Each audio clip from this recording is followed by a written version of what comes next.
నమస్కారం BTV news కి స్వాగతం. ముందుగా ముఖ్యాంశాలు. అభిమానిని చూసి కాన్వాయ్ ఆపిన సీఎం చంద్రబాబు. రోడ్డు పక్కన నిల్చున్న అభిమాని భాషని దగ్గరకు పిలిచి ఆప్యాయంగా పలకరింపు. చంద్రబాబు గుర్తుపట్టి పిలిచి పలకరించడంతో సంతోషాన్ని వ్యక్తం చేసిన భాష. వల్లభనేని వంశీని కలిసిన మాజీ సీఎం జగన్. జైలు వద్ద భారీ బందోబస్తు. ములాఖతులో వంశీని కలిసిన జగన్. తప్పుడు కేసు పెట్టి వంశీని అన్యాయంగా అరెస్టు చేశారని మాజీ సీఎం జగన్ ఆరోపణ. కక్ష సాధింపు చర్యకు అద్దం పట్టేలా వంశీ అరెస్టన్న జగన్. వంశీ తప్పులేదని న్యాయమూర్తి ముందు సత్యవర్ధన్ వాంగ్మూలమిచ్చాడని జగన్ వ్యాఖ్య. సీఎం చంద్రబాబు కృషితోనే కేంద్ర బడ్జెట్లో రాష్ట్రానికి కేటాయింపులు పెరిగాయని కేంద్ర మంత్రి కింజారపు రామ్మోహన్ నాయుడు వెల్లడి. గత సర్కారు చేసిన తప్పులు ఇప్పుడు నిధుల సమీకరణకు అడ్డంకిగా మారాయన్న మంత్రి. ఏపీలో డబుల్ ఇంజిన్ ప్రభుత్వం నడుస్తుందన్న రామ్మోహన్ నాయుడు. ఓ అభిమానిని చూసి ముఖ్యమంత్రి చంద్రబాబు తన కాన్వాయ్ని ఆపారు. రోడ్డు పక్కన నిల్చున్న తన అభిమాని భాషని దగ్గరికి పిలిచి ఆప్యాయంగా సీఎం పలకరించారు. చంద్రబాబు గుర్తుపట్టి పిలిచి పలకరించడంతో ఆ వ్యక్తి సంతోషాన్ని వ్యక్తం చేశారు. ఓ అభిమానిని చూసి కాన్వాయ్ ఆపి మరీ ముఖ్యమంత్రి చంద్రబాబు పలకరించిన ఘటన మంగళం దారిలో చోటు చేసుకుంది. ఈ హఠాత్ పరిణామంతో ఆ అభిమాని ఖుషి అయ్యారు. నిన్న తిరుపతిలో అంతర్జాతీయ టెంపుల్ సదస్సులో పాల్గొని తిరుగు ప్రయాణమైన సీఎం చంద్రబాబు మంగళం దారిలో ఒక్కసారిగా కారు ఆపమని డ్రైవర్ను ఆదేశించారు. కారు అద్దం కిందకు దించి తెల్లని జుట్టుతో రోడ్డు పక్కన నిలబడి ఉన్న వ్యక్తిని దగ్గరకు పిలిచి, "ఏం భాష, బాగున్నావా? ఆరోగ్యం బాగుందా?" అంటూ కుశల ప్రశ్నలు వేశారు. చంద్రబాబు ఆప్యాయ పలకరింపుతో భాష ఉబ్బి తబ్బిబ్బులయ్యాడు. ఈ సందర్భంగా అతను భావోద్వేగానికి గురయ్యారు. చంద్రబాబు పలకరించిన ఎస్ఏ అజీజ్ బాషా మంగళం సమీపంలోని శేషాచల నగర్కి చెందిన సీనియర్ టీడీపీ కార్యకర్త. చంద్రబాబుతో తనకు 40 ఏళ్లుగా పరిచయం ఉందని, ఆయనను చూసేందుకు వచ్చిన భద్రతా కారణాలతో రోడ్డు పక్కన నిలిచిపోయానని బాషా మీడియాతో తెలిపారు. చంద్రబాబు తనను చూసి గుర్తుపట్టి పలకరించడం ఈ జన్మకిది చాలు అంటూ బాషా సంతోషాన్ని వ్యక్తం చేశారు. కిడ్నాప్ కేసులో విజయవాడ జిల్లా జైల్లో రిమాండ్లో ఉన్న వైసీపీ నేత వల్లభనేని వంశీని ఆ పార్టీ అధినేత జగన్ కలిశారు. కాసేపటి క్రితం బెంగళూరు నుంచి విజయవాడకు చేరుకున్న జగన్ విమానాశ్రయం నుంచి నేరుగా జైలుకు వెళ్లారు. ములాఖతు ద్వారా వంశీని కలిసి పరామర్శించారు. జైలు వద్ద వంశీ భార్య పంకజశ్రీ కూడా ఉన్నారు. ఈ సందర్భంగా జైలు వద్ద పోలీసులు భారీ బందోబస్తును ఏర్పాటు చేశారు. జైలు పరిసరాల్లో 144 సెక్షన్ అమలు చేస్తున్నారు. జైలుకు కొంత దూరంలో బ్యారికేడ్లను ఏర్పాటు చేసి జైలు వద్దకు ఎవరూ రాకుండా అడ్డుకుంటున్నారు. మీడియాను, కొందరు నేతల్ని మాత్రమే జైలు వరకు అనుమతించారు.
వైసీపీ నేత గన్నవరం మాజీ ఎమ్మెల్యే వల్లభనేని వంశీపై కూటమి ప్రభుత్వం కక్ష సాధింపు చర్యలకు పాల్పడుతుందని మాజీ ముఖ్యమంత్రి వైఎస్ జగన్ ఆరోపించారు. తప్పుడు కేసులు పెట్టి వంశీని అన్యాయంగా అరెస్టు చేశారని ఆయన ఆగ్రహం వ్యక్తం చేశారు. వంశీ ఎట్టి పరిస్థితుల్లోనూ బెయిల్పై బయటకు రాకుండా చూడాలనే ఉద్దేశంతోనే గన్నవరం ఆఫీసుని తగలపెట్టే ప్రయత్నం చేశారని, వంశీపై కేసు పెట్టారని జగన్ విమర్శించారు. నాన్ బెయిలబుల్ కేసు నమోదు చేయాలనే ఉద్దేశంతో తప్పుడు కేసు పెట్టారని జగన్ మండిపడ్డారు. విజయవాడ సబ్ జైల్లో వల్లభనేని వంశీతో మాజీ సీఎం జగన్ ములాఖాత్ అయ్యారు. అనంతరం ఆయన మీడియాతో మాట్లాడారు. వంశీని అరెస్టు చేసిన తీరు రాష్ట్రంలో క్షీణించిన శాంతి భద్రతలకి నిదర్శనమని తెలియజేశారు. నాడు గన్నవరంలోని టీడీపీ కార్యాలయంపై దాడి జరగగా అందులో కంప్యూటర్ ఆపరేటర్ గా పనిచేస్తున్న సత్యవర్ధన్ పోలీసులకు ఫిర్యాదు చేశారని జగన్ గుర్తు చేశారు. అదే సత్యవర్ధన్ న్యాయమూర్తి వద్ద వాంగ్మూలం ఇస్తూ వంశీ ఎలాంటి తప్పు చేయలేదని చెప్పారని అన్నారు. అయినప్పటికీ వంశీపై ప్రభుత్వం తప్పుడు కేసు పెట్టిందని ఆరోపించారు.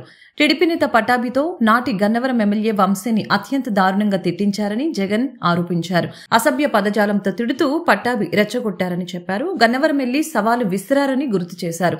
ఈ క్రమంలో టీడీపీ వైసీపీ వర్గాల మధ్య ఘర్షణ జరిగిందని, టీడీపీ ఆఫీసులపై దాడికి కారణం పట్టాభి రెచ్చగొట్టడమేనని వివరించారు.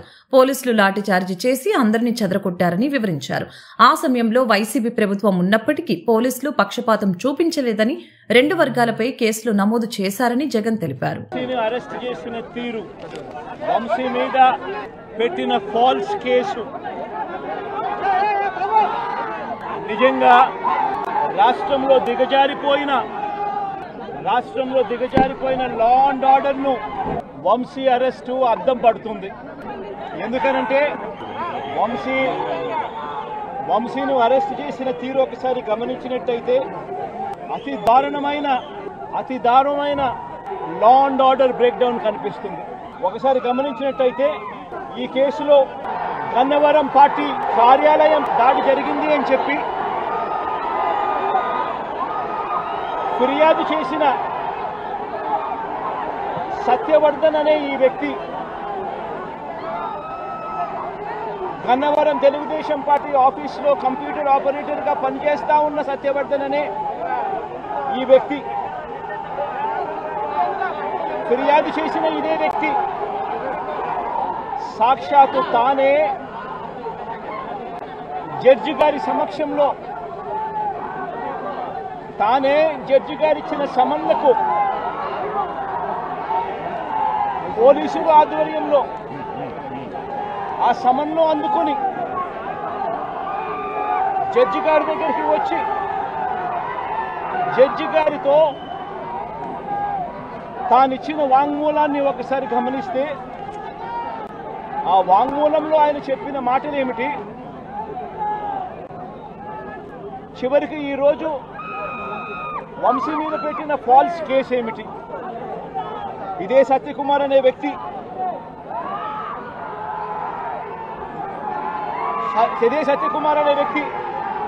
జడ్జి గారి సమక్షంలో సత్యవర్ధన్ అనే వ్యక్తి వంశీ ఎలాంటి తప్పు చేయలేదు అని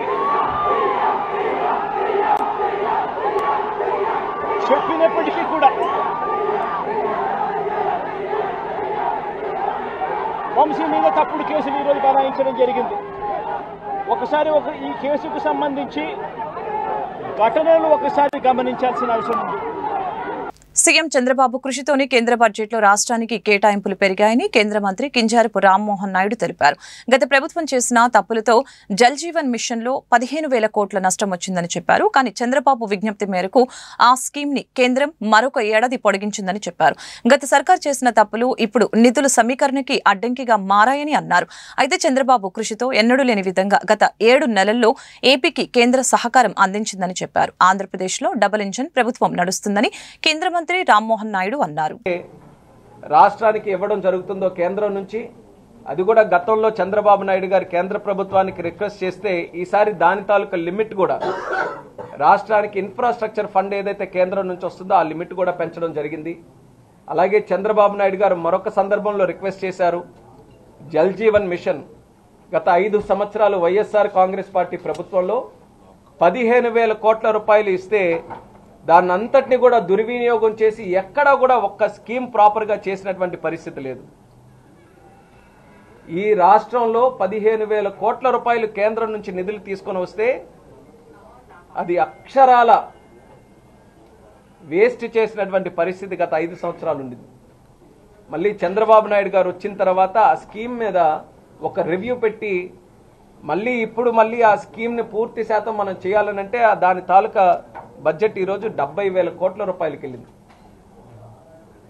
గత ప్రభుత్వం చేసినటువంటి తప్పుల వల్ల సుమారు 30 కోట్లతో అవ్వాల్సినటువంటి ప్రాజెక్టు ఈరోజు ఒక పక్కన 15,000 కోట్ల రూపాయలు లాసు, అలాగే ఇప్పుడు అదనంగా మనం చూసుకుంటే 70,000 కోట్ల రూపాయలు ఖర్చు పెట్టాల్సినటువంటి పరిస్థితి వచ్చింది.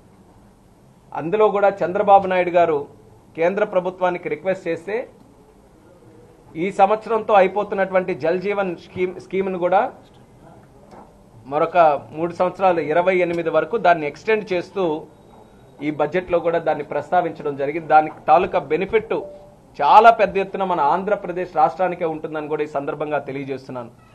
అది ఎన్డీఏ ప్రభుత్వం తాలూకా ఎలక్షన్ హామీ కూడా ఒకటి, ఇంటింటికి కొలా ఇస్తామని, అది జల్ జీవన్ మిషన్ ద్వారానే అవుతుంది. కాబట్టి ఈరోజు ఏదైతే ఎక్స్టెన్షన్ వచ్చిందో ఈ ఎక్స్టెన్షన్ సద్వినియోగం చేసుకొని మన ఆంధ్రప్రదేశ్ రాష్ట్రంలో ప్రతి ఇంటికి కూడా కొలా ఇచ్చే విధంగా ఈ యొక్క పథకాన్ని మనం సద్వినియోగం చేసుకోబోతున్నామని కూడా తెలియజేస్తున్నాను. సిపిఎస్ ఉద్యోగులకి రావాల్సిన డిఏ బకాయిలను వెంటనే విడుదల చేయాలని Andhra Pradesh contributory pension scheme employees association demand చేసింది.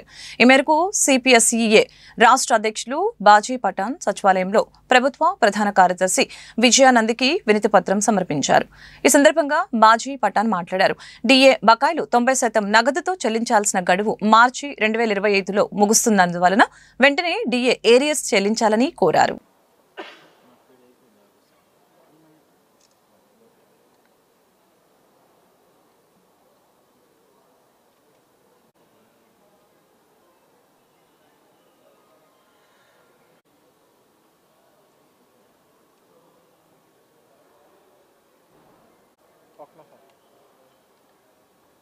ఈరోజు ఆంధ్రప్రదేశ్ రాష్ట్రంలోనే సగభాగంగా ఉన్న సిపిఎస్ ఎంప్లాయీస్కి దాదాపుగా గత 6 సంవత్సరాల కాలం నుంచి ధర్మంగా న్యాయంగా రావాల్సినటువంటి సిపిఎస్ అరియర్స్ 90% క్యాష్ రూపంలో రావాల్సి ఉంది.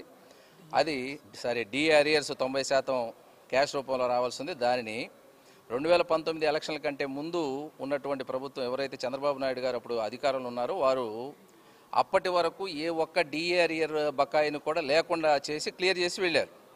2019లో మరి ఎలక్షన్లు వచ్చిన తర్వాత వచ్చినటువంటి కొత్త ప్రభుత్వము ఆ రోజు నుంచి ఈ రోజు వరకు అంటే దాదాపుగా 6 సంవత్సరాల కాలం నుంచి 2019 నుండి మాకు రావాల్సిన ఒక్కొక్క ఉద్యోగికి రావాల్సిన కొన్ని లక్షల రూపాయల డిఏ 90% బకాయిలను ఈ రోజు వరకు ఇవ్వకుండా ఇది పెద్ద మోసంగా మరి మేము ఉద్యోగ లోకం భావించవలసి వస్తుంది.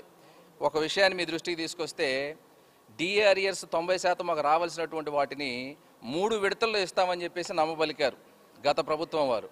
3 విడతల్లో డిఏ అరియర్స్ ఇవ్వడం అనేది మెయిన్ రోడ్లోనే కాకుండా చిన్న చిన్న వీధుల్లో కూడా పారిశుద్ధ్య నిర్వహణ ఖచ్చితంగా జరగాలని, ఎక్కడ వ్యర్థాలు ఉండరాదని విజయవాడ నగరపాలక సంస్థ కమిషనర్ ధ్యానచంద్ర అధికారుల్ని ఆదేశించారు. ఇంటింటి వ్యర్థాల సేకరణ ఖచ్చితంగా జరగాలని, పుష్ కార్డులలో ఖచ్చితంగా 4 చెత్త బుట్టల్ని ఉంచాలని, తడి చెత్తని పొడి చెత్తని విడివిడిగా సేకరించాలని అన్నారు. మంగళవారం ఉదయం తన పర్యటనలో భాగంగా Andhraprabha colony, Prakash Nagar, LBS Nagar, UDA colony, Karakatta road, Kandrika, Nuzvid road, Bombay colony తదితర ప్రాంతాలను పర్యటించి క్షేత్రస్థాయిలో పారిశుద్ధ్య నిర్వహణ పరిశీలించారు. ఈ సందర్భంగా కమిషనర్ మాట్లాడారు. రోడ్డుపై ఎటువంటి వ్యర్థాలు ఉండరాదని, ఇంటింటి వ్యర్థాల సేకరణ ఖచ్చితంగా జరగాలని, పుష్ కార్డులలో ఖచ్చితంగా 4 చెత్తబుట్టలు ఉంచాలని, తడి చెత్తను పొడి చెత్తను విడివిడిగా సేకరించాలని, నిర్మాణ వ్యర్థాలను ఎప్పటికప్పుడు తీసివేయాలని అధికారుల్ని ఆదేశించారు. వ్యర్థాలను రోడ్డుపైన నిలవకుంచకుండా ఎప్పటికప్పుడు పరిశుభ్రంగా ఉంచాలని తెలియజేశారు. కాలువలో పూడికలను ఎప్పటికప్పుడు తీస్తూ నీటి ప్రవాహంలో ఎటువంటి ఆటంకం లేకుండా చూసుకోవాలని అన్నారు. నీటి ప్రవాహాన్ని ఆగినప్పుడు దోమల ఉత్పత్తి అవుతాయని, దోమల నియంత్రించడానికి కాలువలో పూడికల్ని తీయడమే కాకుండా మలేరియా సిబ్బంది అప్రమత్తంగా ఉండాలని చెప్పారు. ప్రతిరోజు ఫాగింగ్, ఎంఎల్ ఆయిల్ స్ప్రే చేస్తూ ప్రజలు దోమకాటు వలన అనారోగ్యం పాలవకుండా చూసుకునేటట్లు చర్యలు తీసుకోవాలని కమిషనర్ అధికారుల్ని ఆదేశించారు. విజయవాడ నగరపాలక సంస్థ కమిషనర్ ధ్యానచంద్ర ఆదేశాల మేరకు సింగిల్ యూజ్ ప్లాస్టిక్ నిషేధంపై ప్రజలకి అవగాహన కల్పిస్తున్న కార్యక్రమంలో భాగంగా వ్యర్థాలు ఎక్కువగా వచ్చే ప్రదేశాలైన Rythu Bazar, market, hospitals, hotels మేనేజర్లతో మంగళవారం నగరపాలక సంస్థ ప్రధాన కార్యాలయంలో గల నూతన భవనంలోని మీటింగ్ హాల్లో సమావేశం నిర్వహించారు. ఈ సందర్భంగా in charge chief medical health officer మాట్లాడారు. ఒకసారి వాడి పడేసే ప్లాస్టిక్ వ్యర్థాలతో పర్యావరణానికి హాని కలుగుతుందని, భూమిలో కలిసిపోవటానికి 200 సంవత్సరాలకు పైగా సమయం పడుతుందని చెప్పారు. పర్యావరణ హితమైన వస్తువుల్ని వాడాలని, మార్కెట్ ప్రదేశాలలో, రైతు బజార్లలో, హాస్పిటల్లో ఎక్కడా కూడా సింగిల్ యూజ్ ప్లాస్టిక్ ని నిషేధించాలని, దానికి బదులుగా పర్యావరణ హితమైన వస్తువుల్ని వాడేందుకు ప్రజల్ని చైతన్యపరచాలని అన్నారు. ఈ నెల ఆఖరులోగా ప్రజలందరికీ వాటి గురించి అవగాహన కల్పించాలని తెలిపారు. మార్చి 1, 2025 నుంచి సింగిల్ యూజ్ ప్లాస్టిక్ నిషేధంపై ప్రత్యేక రైడ్లు నిర్వహిస్తారని, ఎవరైనా సింగిల్ యూజ్ ప్లాస్టిక్ ని వాడినా, అమ్మినా కూడా వారిపై చట్టపరమైన చర్యలు తీసుకొని భారీ జరిమానా విధిస్తారని, అమ్మేవారి ట్రేడ్ లైసెన్స్లు క్యాన్సిల్ చేస్తారని తెలిపారు. తన స్థలాన్ని కబ్జా చేశారని రెవెన్యూ, పోలీసు అధికారులకి తమ సమస్య చెప్పిన పరిష్కారం కాలేదని ఎం లక్ష్మీనారాయణ ఆవేదన వ్యక్తం చేశారు. 35 సంవత్సరాల క్రితం తన మేనకోడలైన శ్రీలక్ష్మి పేరుతో కొన్న స్థలాన్ని చుట్టుప్రక్కల వారే కబ్జా చేశారని ఆరోపణలు చేశారు. గత ప్రభుత్వంలో తమకు న్యాయం జరగలేదని, కూటమి ప్రభుత్వంలోనైనా న్యాయం జరుగుతుందన్న ఆశాభావం వ్యక్తం చేశారు. తమ స్థలం కబ్జా అయిందని, అధికారుల దృష్టికి తమ సమస్యల్ని తీసుకువెళ్లిన పరిష్కారం కాలేదంటూ బొబ్బా శ్రీలక్ష్మి, ఆమె మేనమామ ఎం లక్ష్మీనారాయణ గాంధీనగర్లోని ప్రెస్ క్లబ్లో మీడియా సమావేశం నిర్వహించారు. ఈ సమావేశంలో వారు మాట్లాడుతూ 35 సంవత్సరాల క్రితం మంగళగిరి మండలం చిన్నకాకాని గ్రామంలో 600 చదరపు గజాల ఖాళీ స్థలాన్ని కొని రిజిస్టర్ చేయించుకున్నామని చెప్పారు. దానిని 9 సంవత్సరాల క్రితం దాని చుట్టూ ఉన్నవారు కబ్జా చేశారని, తమకు న్యాయం చేయాలని పోలీస్, రెవెన్యూ మినిస్టర్, గవర్నర్ల దృష్టికి తీసుకువెళ్లిన ఫలితం దొరకలేదని చెప్పారు. కూటమి ప్రభుత్వంలోనైనా తమకు న్యాయం జరుగుతుందని ఆశాభావం కలిగిందని చెప్పారు. ముఖ్యమంత్రి నారా చంద్రబాబు నాయుడిని, లోకేష్ బాబుని కలిసి తమ సమస్యని వివరిస్తామని చెప్పారు. నమస్తే అండి, నా పేరు లక్ష్మీనారాయణ. ఈ అమ్మాయి పేరు బొబ్బా శ్రీలక్ష్మి, మా మేనకోడలు. ఈ అమ్మాయి పేరుతో వాళ్ళ నాన్న గుంటూరు జిల్లా మంగళగిరిలో 1989 సంవత్సరంలో నేషనల్ హైవే పక్కన 600 గజాల నివేశన స్థలం కొన్నారండి. కొని పేరుతో రిజిస్ట్రేషన్ చేయించారు. అప్పటి నుంచి నేను ఆ అమ్మాయి ఆడపిల్ల అవడం వల్ల ఆ స్థలం దగ్గరికి వెళ్ళి పిచ్చి మొక్కలు పెరిగితే దాన్ని బాగు చేయించడం, మంచి చెడు చూసి వస్తున్నాను. ఇలా జరుగుతూ ఉండగా సుమారు ఒక 7-8 సంవత్సరాల క్రితం దాని చుట్టూ ఉన్న నైబర్స్ దాంట్లో ఉన్న సరిహద్దు రాళ్ళు పీకేసి దాన్ని కబ్జా చేయడం జరిగిందండి. నేను ఆ విషయం తెలుసుకుని అక్కడికి వెళ్ళి వాళ్ళని పిలిచి అడిగితే, వాళ్ళు చిన్న ప్రతిరోజు అక్కడికి వెళ్ళాం కదండి, మన ఊరు కాదు కదా, అది 2-3 నెలలకు ఒకసారి వెళ్ళేవాడిని. ఈలోపు చిన్న గోడలు కట్టేశారండి ఇంత హైట్ లో. ఏంటి గోడలు కట్టారు మా స్థలంలో అంటే, మాదండి స్థలం అంటూ మొదలు పెట్టారు. సరే, నేను అప్పుడు మంగళగిరి తహసీల్దార్ గారి దగ్గరికి వెళ్ళి ఇలా జరిగిందండి, దాన్ని సర్వే చేయించిందని వారిని రిక్వెస్ట్ చేయడం జరిగింది. సరే, సర్వేయర్ వచ్చారు, వాళ్ళని పిలిచారు. ఇలా రాళ్ళు పీకేశారు. రాళ్ళు ఏంటంటే, రాళ్ళు పీకేశారండి వాళ్ళు, రాళ్ళు పీకేసి ఆక్యుపై చేశారు అని చెప్పాను నేను. సరే, రాళ్ళు ఉంటే కొలుస్తానండి, రాళ్ళు లేవు కదా అని వాళ్ళు పక్కకి తీసుకెళ్ళి ఆయనతో, సర్వేయర్ గారితో మాట్లాడతారండి. మాట్లాడినాక ఆయన వెళ్ళిపోయారని నేను మళ్ళీ గుంటూరు జిల్లా కలెక్టర్ గారి దగ్గరికి వెళ్ళి కంప్లైంట్ చేస్తే, గుంటూరు జిల్లా కలెక్టర్ గారు ఆ సర్వేయర్ గారు సస్పెండ్ చేశారు. ఇలా స్థలాన్ని కబ్జా చేశారని వాళ్ళ మీద క్రిమినల్ కేసు పెట్టమని నేను గుంటూరు జిల్లా ఎస్పీ గారి దగ్గరికి వెళ్ళానండి. ఎస్పీ గారి దగ్గరికి వెళితే గుంటూరు జిల్లా ఎస్పీ గారు మంగళగిరి డిఎస్పీ గారికి రిఫర్ చేశారు ఈ సమస్యను పరిష్కరించమని. వారిని కలిసాము. వాళ్ళందరినీ పిలిపించారు నైబర్స్. మతోన్మాద శక్తులు ప్రబలుతున్న నేపథ్యంలో దేశంలోని అన్ని కమ్యూనిస్టు పార్టీలు ఏకం కావాలని ఆవశ్యకత ఉందని ఓపీడీఆర్ జాతీయ అధ్యక్షులు చిగురుపాటి భాస్కర్రావు స్పష్టం చేశారు. రాష్ట్రంలోని కమ్యూనిస్టులను ఆహ్వానిస్తూ ఈ నెల 23న సదస్సు నిర్వహిస్తున్నట్లు వెల్లడించారు. మంగళవారం గాంధీనగర్ ప్రెస్ క్లబ్ లో ఓపీడీఆర్ జాతీయ అధ్యక్షుడు చిగురుపాటి భాస్కర్రావు ఆధ్వర్యంలో మీడియా సమావేశం జరిగింది. ఈ సమావేశంలో భాస్కర్రావు మాట్లాడారు. దేశంలో మత ఛాందసవాద రాజకీయ పార్టీలు రాజ్యం మేలుతున్నాయని చెప్పారు.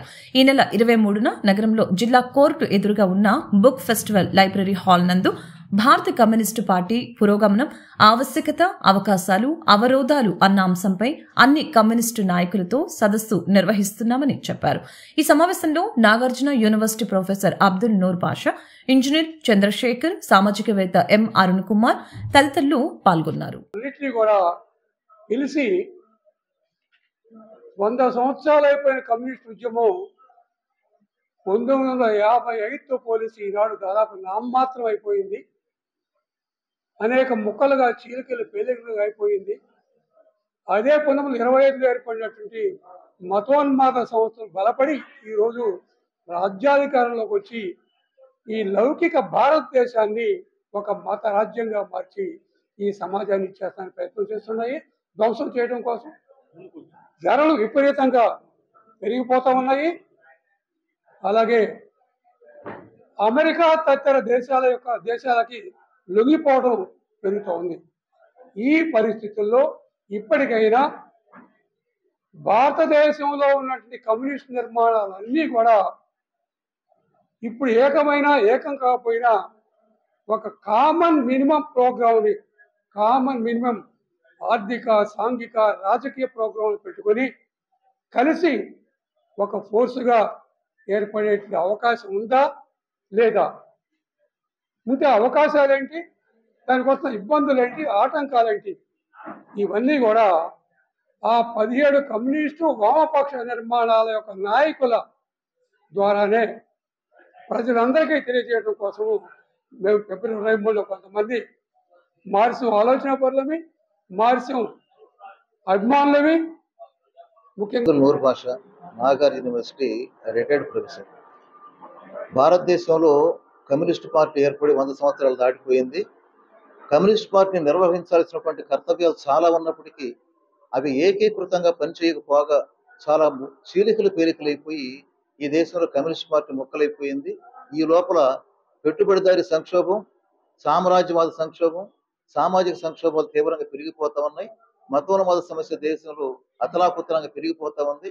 ఇలాంటి పరిస్థితుల్లో వివిధ కమ్యూనిస్ట్ పార్టీలు గ్రూపులను ఏకమై ఒక పునరేకీకరణ జరగటానికి అవకాశం ఉందా లేదా, ఎలాంటి కామన్ మినిమం ప్రోగ్రాం తీసుకోగలవు అనే అంశాన్ని చర్చించడం కోసం ఫిబ్రవరి 23వ తారీఖు ఆదివారం ఒక సదస్సు ఏర్పాటు చేస్తున్నాం.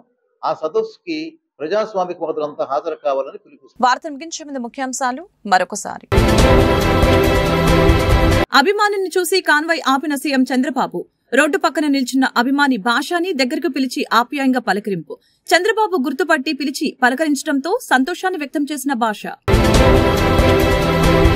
వల్లభనేని వంశీని కలిసిన మాజీ సీఎం జగన్. జైలు వద్ద భారీ బందోబస్తు. ములాఖతులో వంశీని కలిసిన జగన్.